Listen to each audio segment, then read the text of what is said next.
Genesis chapter 25. Other descendants of Abraham. Abraham married another wife, whose name was Keturah. She bore him Zimran, Joshkan, Medan, Midian, Ishbak, and Shuha.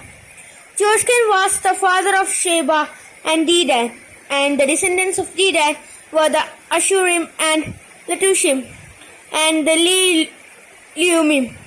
The sons of Midian and Ephah, Hanok, Abidam, and Ilda. All these were Keturah's descendants. Abraham left everything he owned to Isaac, but while he was still alive, he gave presents to the sons his other wives had borne him. Then he sent these sons to the land of the east, away from his son Isaac. The death and burial of Abraham. Abraham died at the ripe old age of 175. His sons Isaac and Ishmael buried him in Machpelah cave in the field east of Mamre that he had belonged to Ephron, son of Zor the Hittite. It was the field that Abraham had brought from the Hittites. Both Abraham and his wife Sarah were buried there. After the death of Abraham, God blessed his son Isaac, who lived near the well of the living one who sees me. The descendants of Ishmael.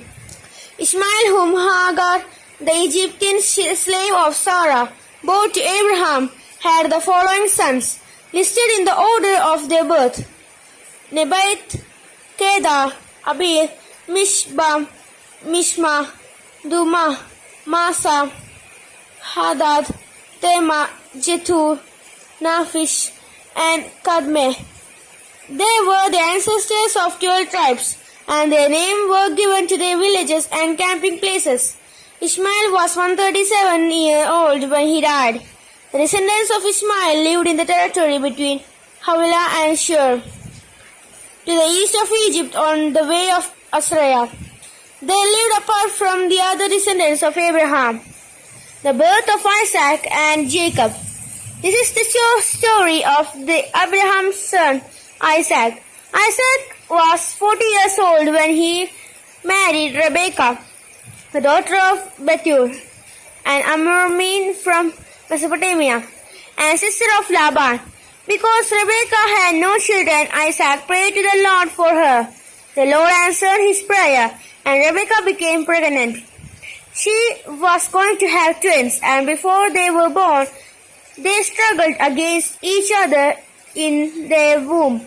She said, "Why should something like this happen to me?" So she went to ask the Lord for an answer. The Lord said to her, "Two nations are within you. You will give birth to two rival peoples. One will be stronger than the other will serve the younger." The time came for her to give birth, and she had twin sons. The first one was reddish, and his skin was like a hairy robe, so he was named Esau. The second one was born holding on tightly to the heel of Esau, so he was named Jacob. Isaac was 60 years old when they were born. Esau sells his rights as the firstborn son. The boys grew up, and Esau became a skilled hunter, a man who loved the outdoor life. But Jacob was a quiet man who stayed at home. Isaac preferred Esau. He enjoyed eating the animals Esau killed, but Rebekah preferred Jacob. One day while Jacob was cooking some bean soup, Esau came in from hunting. He was hungry and said to Jacob, "I am starving. Give me some of the red stuff." That is why he was called Edom. Jacob answered, "I will give it to you if you give me your rights as the firstborn son." Esau said, "All right, I am about to die. What good will my rights do me then?"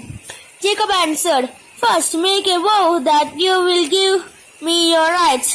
Esau made the vow and gave his rights to Jacob.